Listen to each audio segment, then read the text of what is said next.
Vous serez prochainement l'hôte d'une activité porte ouverte et dans le but de protéger votre troupeau ainsi que de protéger les visiteurs d'une quelconque contamination, quelques mesures de biosécurité s'imposent.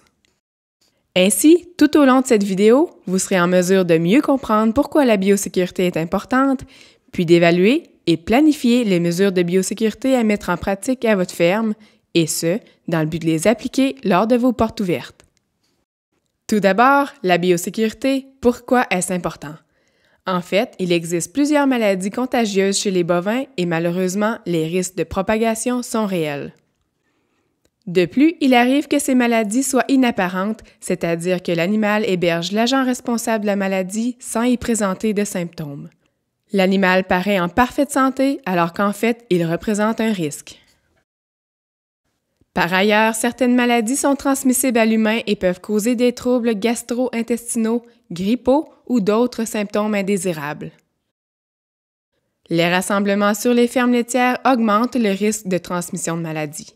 En tant qu'organisateur d'un événement porte ouverte, on ne voudrait pas introduire de nouvelles maladies auprès de nos animaux. On ne voudrait pas non plus favoriser la propagation des maladies déjà présentes à la ferme. En tant que visiteur, on ne voudrait pas rapporter de nouvelles maladies sur notre ferme. Finalement, en tant qu'industrie, on ne voudrait pas qu'une personne tombe malade suite à un contact avec un animal infecté. Comment pensez-vous que nous pourrions minimiser ce risque à un niveau acceptable et responsable tout en profitant pleinement d'une activité telle qu'une porte ouverte? En se souciant de la biosécurité. Pour rendre ceci plus facile, Austin Québec, en collaboration avec différents partenaires, a développé une trousse qui permet de se procurer du matériel servant à la mise en place de mesures de biosécurité lors de portes ouvertes. Maintenant que vous savez que ça existe, mettons-nous dans la peau d'un organisateur de portes ouvertes pour savoir comment elle peut être appliquée. Pour bien comprendre l'utilité des affiches et du matériel de la trousse, il importe de mieux comprendre qui nous souhaitons protéger. Par exemple, voici une petite question. Parmi ces animaux, lequel est le plus fragile?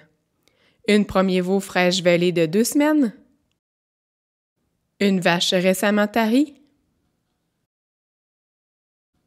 Une vache de 200 jours en lactation? Une génisse de 2 mois? Ou un veau de 2 jours né d'une torsion utérine? La réponse, le veau de 2 jours.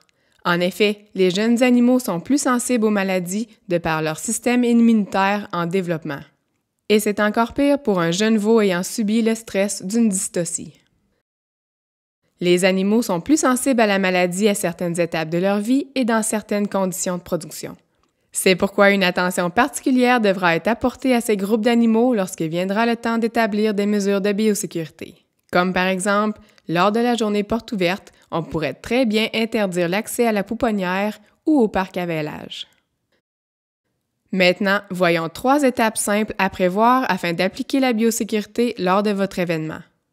Pour éviter le plus possible la transmission d'agents pathogènes entre animaux et visiteurs, la première étape qu'un organisateur devrait faire, c'est de planifier les voies d'accès à la ferme.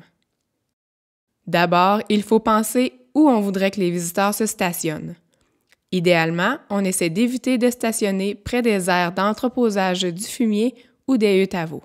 Il faut aussi s'assurer que le stationnement soit clairement indiqué au moyen d'affiches, de cônes ou de rubans, ou même encore, il serait bien d'attitrer des personnes pour diriger les conducteurs sur place.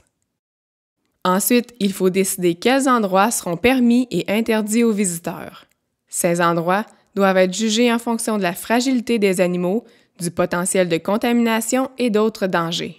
Il importe de s'assurer qu'aucun animal malade n'entrera en contact avec les visiteurs, et ce, afin de protéger les gens, mais aussi afin que ceux-ci ne servent pas de vecteurs de propagation partout sur la ferme. Vous devrez également réfléchir à l'accès par la laiterie, car idéalement, il ne faudrait pas y faire entrer les gens. Et finalement, tout organisateur de porte ouverte devrait définir un trajet précis pour les visiteurs, puis d'effectuer ce même trajet avec un œil critique de biosécurité afin de s'assurer que celui-ci est optimal et favorise le moins possible la contamination des gens, des animaux et des installations de la ferme. Un trajet idéal devrait commencer par les plus jeunes animaux et terminer par les plus vieux. Le jour de l'événement, l'organisateur devrait nommer une équipe responsable de maintenir ce trajet le plus propre et sec possible. La deuxième étape consiste à planifier les contacts souhaités avec les animaux. Vous devrez donc décider si oui ou non des contacts plus directs avec les animaux seront permis en fonction du type de visiteur attendu à la ferme. En effet, si l'événement risque d'attirer essentiellement des gens du grand public ou des enfants, vous devrez décider avec lesquels animaux le contact est permis plus particulièrement. On devrait préconiser les contacts avec des animaux en santé, résistants et calmes. Au contraire, si l'événement est dédié essentiellement à d'autres éleveurs, il n'est peut-être pas nécessaire de permettre ce genre de contact. Le lavage des mains devrait idéalement se faire tout de suite après les contacts avec les animaux, une autre fois avant de manger, si on mange sur les lieux, et puis avant de partir. Il est donc nécessaire de prévoir un lavabo ou des lingettes nettoyantes à disposition des visiteurs. La troisième étape consiste à planifier les mesures de biosécurité qui devront être appliquées par les visiteurs avant leur entrée dans les installations et à leur sortie. Puisqu'une signature est souhaitée de toute façon lors des journées d'étable, pourquoi ne pas en profiter pour utiliser le registre prévu à cet effet à l'entrée dans un contexte de biosécurité? Évidemment, on exige que les visiteurs arrivent avec des vêtements propres n'ayant pas été en contact avec d'autres animaux. Au niveau des bottes, plusieurs options s'offrent à vous. Si elles sont facilement lavables, on peut exiger que celles-ci soient nettoyées et désinfectées à l'arrivée. La désinfection peut se faire en même temps qu'on brosse les bottes avec un produit, sinon elle pourra se faire par l'entremise d'un bain de pied. Dans le cas où les bottes ne peuvent être lavées ou par manque d'installation, on peut aussi exiger le port de bottes de plastique jetables. À la sortie des visiteurs, au niveau des bottes, vous voudrez prévoir un espace pour que les visiteurs puissent les laver et vous devrez prévoir également des poubelles pour disposer des bottes jetables, s'il y a lieu. Dans ce cas, n'oubliez pas de vider ces poubelles au cours de la journée, car celles-ci se remplissent vite. Au niveau des mains, une station de lavage ou des lingettes devront être à la disposition des visiteurs en toute fin de trajet, et ce, dans un souci de santé publique. Si vous choisissez de mettre un bain de pied à l'entrée ou à la sortie de la ferme, vous devrez savoir que, pour que la désinfection réalisée par l'entremise du bain de pied soit efficace, il ne doit pas avoir de présence de matière organique. Ça signifie deux choses. 1. Les visiteurs ne peuvent passer dans le bain de pied qu'avec des bottes propres ou préalablement nettoyées. Et 2. Vous devrez nettoyer le bain de pied et changer la solution tout au long de la journée en fonction de l'achalandage. En effet, un bain de pied souillé peut au contraire favoriser la transmission d'agents pathogènes plutôt que la prévenir. En plus du nettoyage des mains et des bottes, il y a quelques autres recommandations qu'un organisateur devrait suivre dans un souci de protéger la santé. Ne pas offrir de nourriture ou de boissons près des aires réservées aux animaux. Si une aire est dédiée à la nourriture, un rappel du nettoyage des mains devrait être fait. Il faut ranger les jouets des enfants. On recommande de ne pas porter les mains à la bouche. Également, il faut porter une attention plus particulière aux personnes plus sensibles, comme les enfants, les femmes enceintes ou les personnes âgées. La trousse pour la biosécurité a été conçue pour ça, alors n'hésitez pas à afficher clairement vos exigences ainsi que les différentes stations pour bien indiquer aux visiteurs ce qu'il y a à leur disposition. Si vous organisez un événement porte ouverte, n'oubliez pas aussi que votre médecin vétérinaire demeure une ressource incontournable afin de bien planifier l'activité en fonction de vos besoins spécifiques.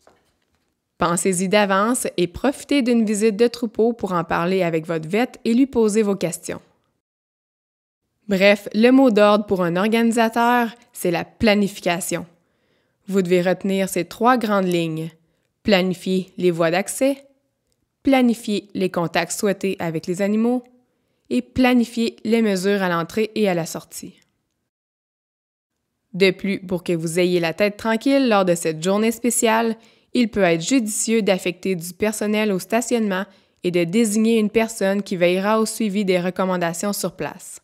Comme par exemple, un individu qui accueille les gens à l'entrée et qui leur propose de laver leurs bottes ou de prendre des bottes jetables, en plus de signer dans le registre des visiteurs. C'est dans l'intérêt de tous de se protéger contre toute forme de propagation de maladie. En utilisant judicieusement ces mesures disponibles pour vous, vous agissez avec responsabilité et prudence et faites preuve de bon discernement. Océane Québec et ses collaborateurs vous remercient et vous félicitent pour le bon exemple dont vous démontrez. Et sur ce, nous vous souhaitons une très belle journée porte ouverte.